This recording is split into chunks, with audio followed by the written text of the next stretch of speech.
Shalom, peuple de Dieu, je vous salue au nom de notre Seigneur Jésus-Christ. Que la paix de Dieu soit au milieu de vous. Je viens en ce jour du mardi 7 janvier 2025 partager avec vous une petite exhortation que le Seigneur Jésus-Christ a mis dans mon cœur. Alors, le thème que j'aimerais partager avec vous, je l'ai intitulé « Vivre l'Évangile ».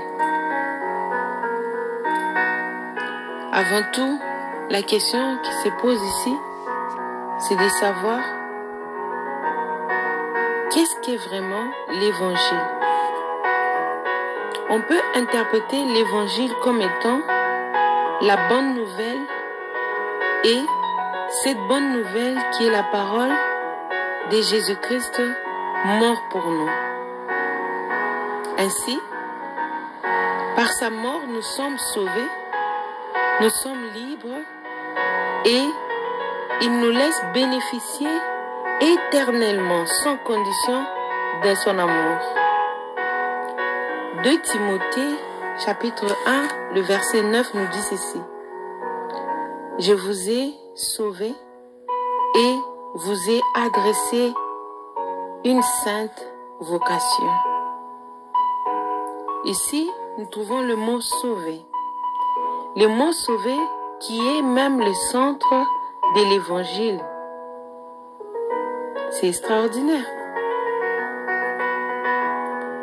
Ensuite, quand on continue, il est écrit « Je vous ai adressé une sainte vocation ». En d'autres mots, il nous a appelés, mais il nous a appelés à quoi? Parce que souvent nous disons, je suis appelé. Nous sommes appelés à quoi? La réponse à cette question, nous la trouvons dans 2 Corinthiens 5, les versets 20, qui dit « Nous faisons donc des fonctions d'ambassadeurs pour Christ, comme si Dieu exhortait parmi nous. » Cela veut dire que nous sommes premièrement d'abord ambassadeurs de Christ. Cette vocation dont il s'agit ici, cette vocation dont Dieu nous appelle ou Jésus-Christ nous appelle, c'est d'être d'abord des ambassadeurs pour sa parole. Alors, pour être ambassadeur, il faut passer un message. Aujourd'hui, nous voyons partout où nous sommes, nous entendons parler de ambassadeurs de la paix, ambassadrices de la mode, ambassadeurs de tel ou de tel. Mais derrière tout cela est caché un message. Parce que pour être ambassadeur, il faut d'abord avoir un message que tu apportes. Nous sommes appelés à porter la bonne nouvelle partout dans le monde et partout où nous vivons. C'est là que les choses deviennent intéressantes. C'est-à-dire, la nouvelle que nous portons à nous doit être apportée dans le monde. Mais à quoi sert une nouvelle si elle n'est pas apportée? Pour qu'une nouvelle soit appelée nouvelle, elle doit premièrement être annoncée. Et c'est ça notre appel. C'est ça la sainte vocation dont Jésus-Christ nous demande. En même temps, je me pose la question, est-ce que la sainte vocation, c'est seulement aller dans les rues, prêcher l'évangile par exemple, être à l'église, servir, montrer dans la famille que nous sommes chrétiens,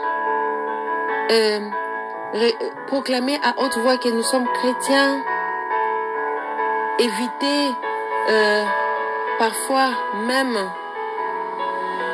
de rendre service ou bien de nous associer aux autres parce que nous sommes chrétiens. Ici, je ne m'aimerais pas dire, ou bien je ne m'aimerais pas être mal comprise. Nous sommes des ambassadeurs de Christ. Oui, nous sommes appelés à porter la parole de Dieu. Partout où nous sommes, oui, c'est une bonne chose. Mais prenons un peu l'exemple de ces lépreux qui, après avoir entendu la prédication sur la montagne, a accepté Christ, a donné sa vie à Jésus et a été immédiatement guéri. Ou alors, cette femme qui avait la perte de sang pendant plusieurs années, qui, après avoir touché juste le bout de la tunique de Jésus-Christ, a été aussi guérie. Qu'est-ce qui s'est passé dans la vie de ces personnes? Ces personnes ont d'abord entendu parler de Jésus partout où ils étaient. Ils ont appris qu'il y avait un homme qui faisait des miracles. Donc Dieu avait utilisé les bouches et les voix des autres pour leur amener à Christ.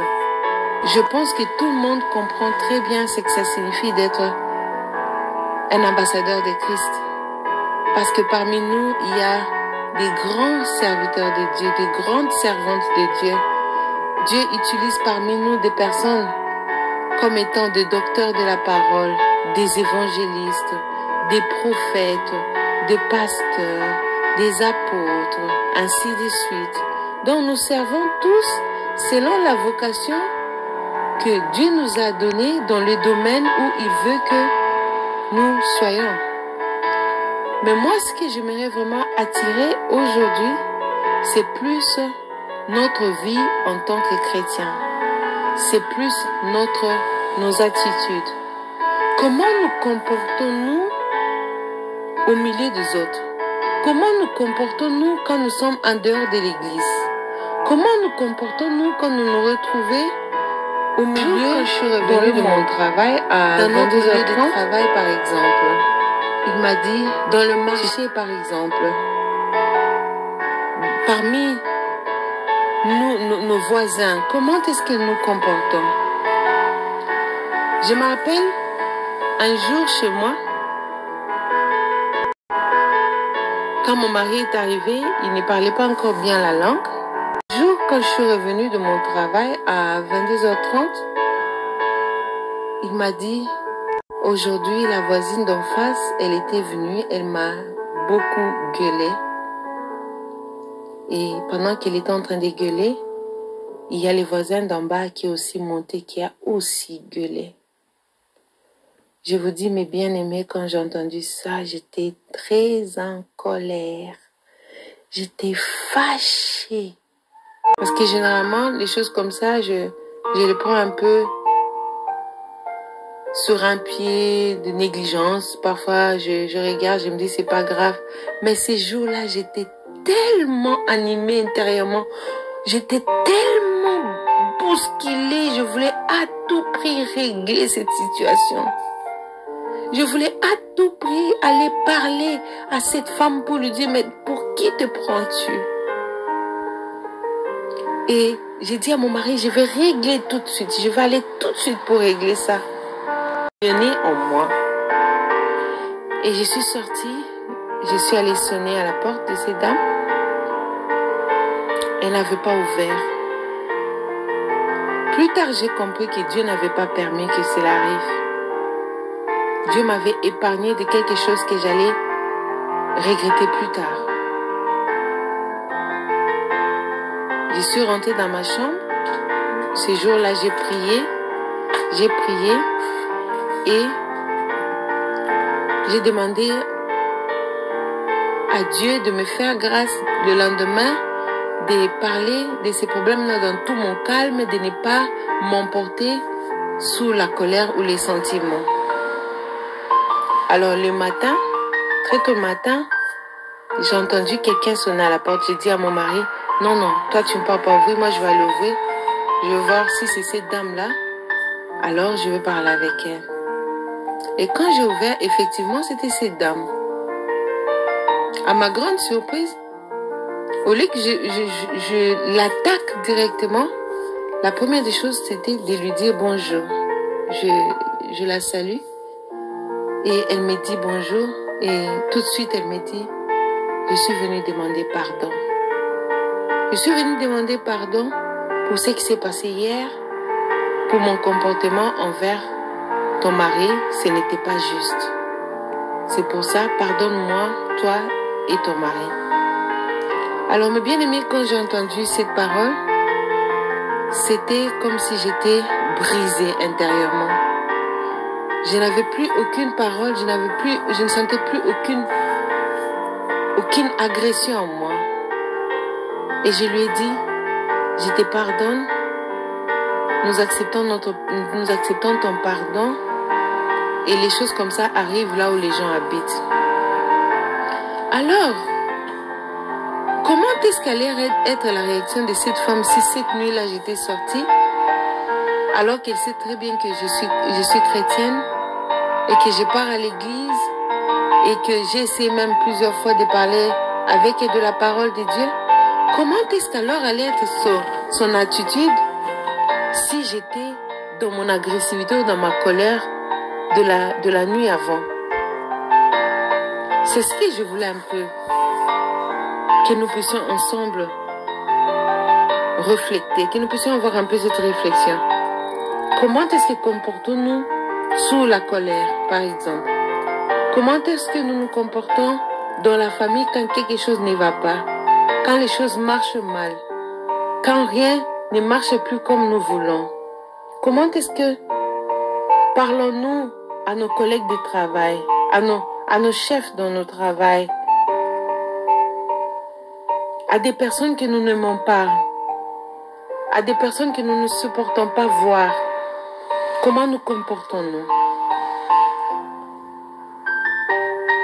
J'aimerais juste interpeller quelqu'un, nous interpeller tous à vraiment conformer notre vie à l'exemple de Jésus-Christ.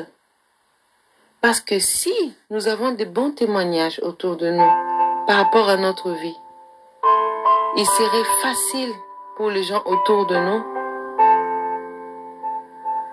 d'accepter Jésus-Christ dans leur vie. Aujourd'hui, les chrétiens nous sommes montrés du doigt. Nous voyons même par les réseaux, les réseaux sociaux comment les chrétiens sont insultés, les chrétiens sont culpabilisés.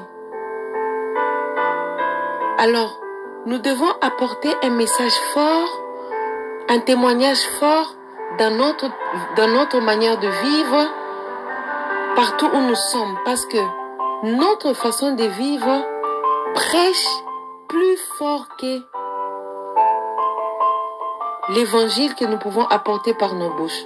Les œuvres que nous posons prêchent plus fort que le fait d'être pasteur dans une église.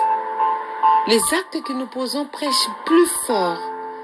C'est pour ça que nous devons vraiment conformer notre vie, nos actes, notre attitude à la parole de Jésus-Christ et ainsi devenir de vrais ambassadeurs de Christ, comme Christ nous le demande. Il dit